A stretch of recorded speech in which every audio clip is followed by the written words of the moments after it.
탈북민에 대해서 코로나 상황에 비교했을 때 탈북민이 상대적으로 많이 늘었다.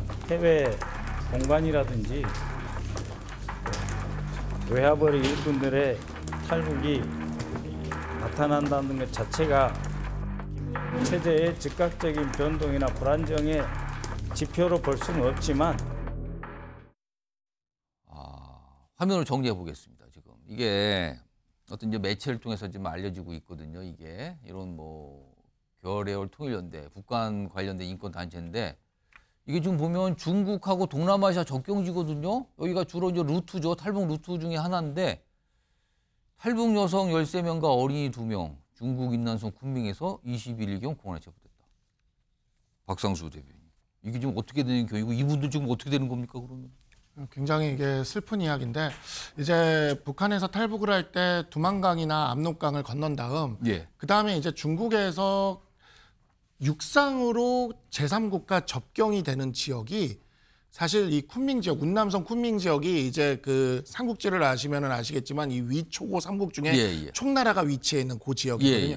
거기 이제 총나라가 있던 데가 사천성인데 수천성 밑에가 운남성이에요. 운남성 더 밑이죠. 더 밑이고 거기가 이제 거기 산맥이 있는데 그 산맥 지역을 딱 넘어가면 베트남, 라오스가 나오는 거예요. 동남아시아가 되는 거죠. 네, 바로 동남아시아가 나오는 거죠. 근데 거기가 산이 굉장히 높고 험하다 보니까 그게 이제 경계가 아무리 해도 이 빈 공간이 생겨요. 그래서 그를 통해서 이렇게 베트남이나 라오스로 넘어간 다음에 그 다음에 이제 태국이나 이런 데로 넘어온 다음 거기서 이제 우리나라로 들어오는 게 아주 주된 탈북 경로입니다. 근데 이번에는 중국에서 그 접경지에서 동남아시아 가는 쪽 그 상황에서 거기서 잡힌 거죠.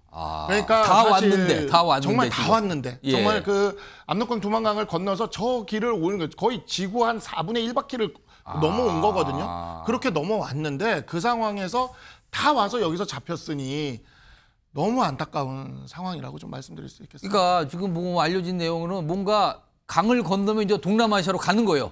다른 나라로. 근데 그 배를 타려고 가는 와중에 공안에 체포가 됐다는 거예요. 이거 어떻게 되는 거죠? 자, 우리 당국의 설명도 좀 있습니다. 일단 이렇게 기본적으로 보면은 강제 북송 위기잖아요. 그럼 통일부는 자유의사에 반한 강제 북송 안 됩니다. 일단 뭔가 정확한 내용 알아보겠다 그랬고요. 외교부는 필요한 조치하고 앞으로도 할 것이다 이렇게 얘기했는데 말은 좋습니다만 그리고요 지난달 중순에 윤석열 대통령이 이런 탈북민들 관련해서 뭔가 얘기 좀 한 게 있어요. 들어보겠습니다. 대한민국은 탈북 과정에서 희생되신 분들의 고통을 결코 잊지 않겠습니다. 북한을 탈출하신 동포들께서 무사히 대한민국의 품에 안길 수 있도록 모든 노력을 다하겠습니다.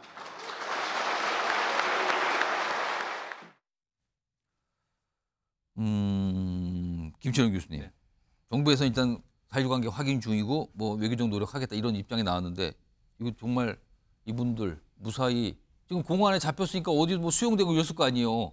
이분들 무사히 우리나라로 데려올 수 있습니까 정말? 저는 조금 현실적으로 좀 어렵다고 보입니다. 왜냐하면 지금 저런 부분은 우리 중국 당국의 적극적인 협조가 있어야 되는 부분이 있거든요.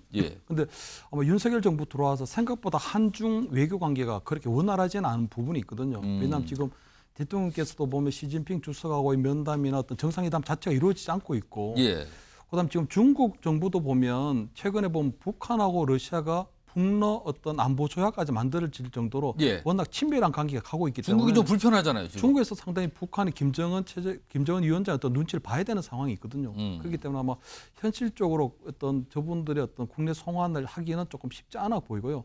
특히 우리나라 같은 경우에도 보면 최근 대통령께서도 저를 밝혔지만 최근에 보면 우리 저 대북 공작 또는 월남 그러니까 탈북하는 우리 저런 인권 단체를 지원하는 부분이 우리 정보사령부에서 했는데 최근에 보면 정보사령부에서 어떤 저런 일을 하는 블랙 요원들이 문제가 발생했어요. 다 발생하고요. 그다음 정보사령관하고 그 밑에 여단장이 서로 간에 맞고소하는 이런 식으로 휴민트 체제가 많이 무너진 상황이 있거든요.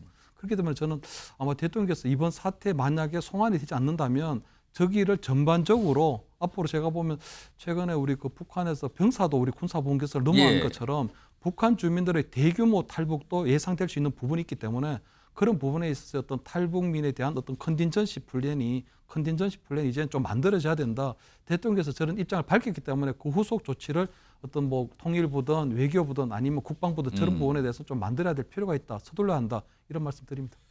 이렇게 중국에서 잡혀서 북송되는 탈북민들 이거요 우리가 무슨 선언적인 얘기만 하면 안 될 것 같아요. 뭔가 정말 실효성 있는 대책 이제는 나와야 되는 거 아닐까 싶기도 합니다.